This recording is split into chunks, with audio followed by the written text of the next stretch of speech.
Detroit Become Human was produced over a period of 4 years. Here in Paris, we have a team of about 180 people. And to that, we need to add also all the outsourcing with our partners in the Philippines, in China, Vietnam, and in India.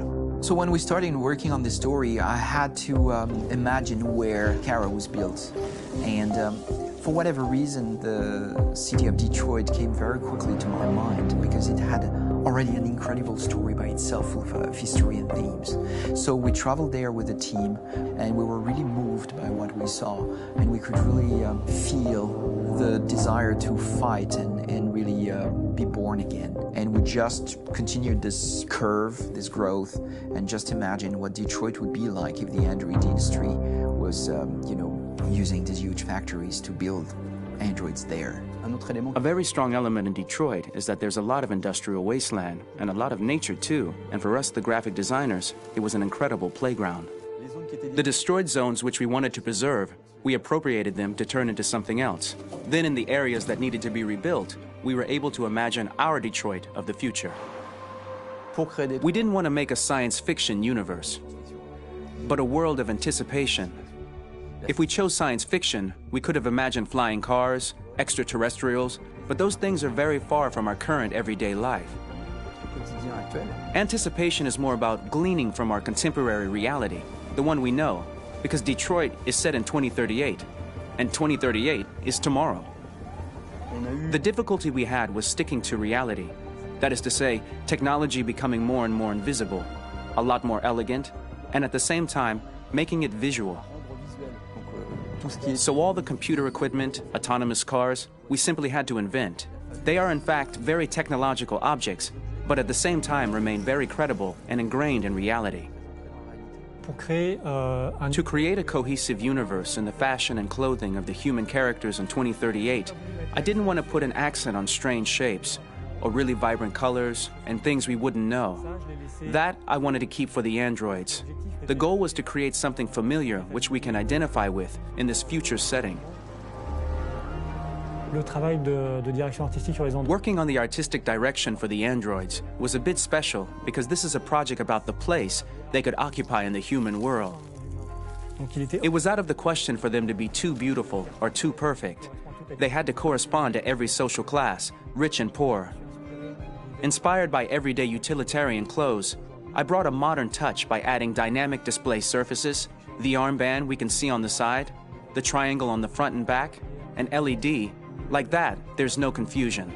Wait. You're sending an android? All right, ma'am. We need to go. You can't do that.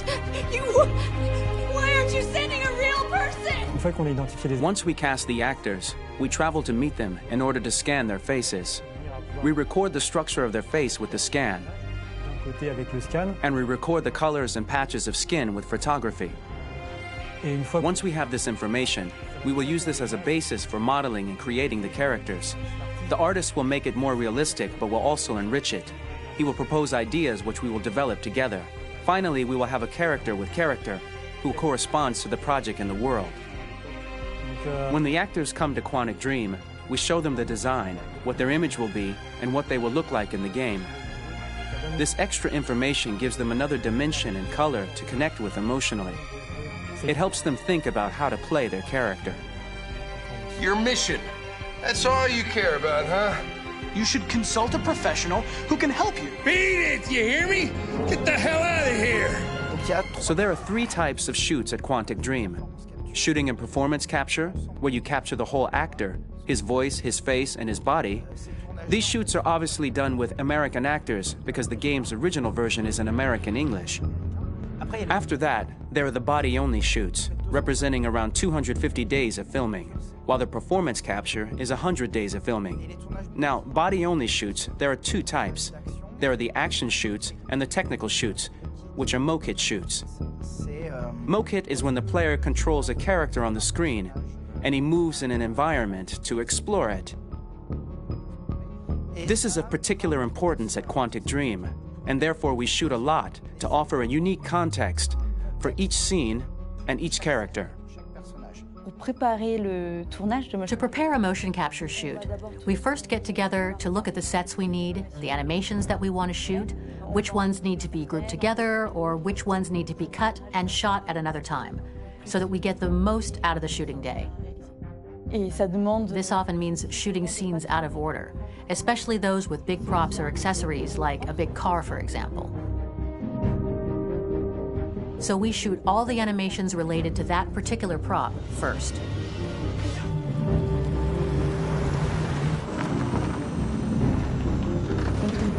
The biggest challenge for the mocap team was shooting a Spider-Man mo-kit. We had to build a wall and attach an actor to a harness with cables so we could pull him up and render him climbing. The shooting on this game total took about, I would say, more than a year, maybe 1 and 2 years, with about 300 actors on set, so it's quite a massive production. But so much happened on this set, between the stunts and the shootings with a little girl and all these great actors that we had. It was really a very, very memorable journey for the team and for myself. Today, Detroit has over 37,000 animations. When we retrieve the motion capture data, it's just a cloud of points, which represent all the markers worn by the actors. From this cloud of points, we have a phase called retargeting, which gives us a skeleton.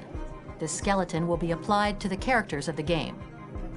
There is still work to be done, but this gives us the main movements.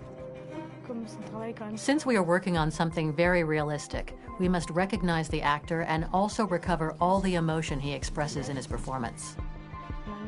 We use a system of facts, an identity card for each actor. We make the actor do a whole range of facial expressions.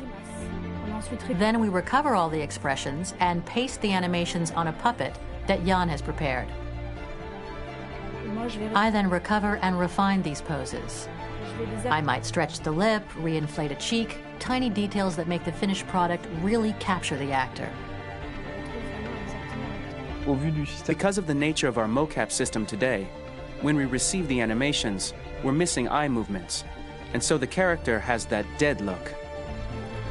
He really has no eyes, so then it's a big part of the work for the animators to find the regard of the actor in relation to his position, in relation to the body, etc. It was crazy when I saw the newest model for Cara, because they've been working on it, and this was the first time I literally jumped in my seat. It not only looked so much like me, it was the fact that it looked so lifelike. It wasn't that it looked just like it was a camera, it was something else, you know, but it looked alive. It's exciting, and it's kind of terrifying. Game after game, we learned the rules of optics and filming, and our goal with Detroit Become Human was to have cameras that would actually emulate the optics of a real physical camera.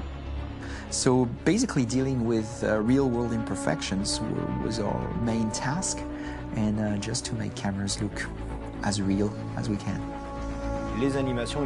Once the animations are shot and processed by the animation department, integrated and polished, we film them. That is to say, we really do a mise en scène, as in cinema. The real difficulty of our job is to know if these cameras are telling us something. Are they in the emotion of the scene? Do they describe exactly what the action must convey, what must be felt?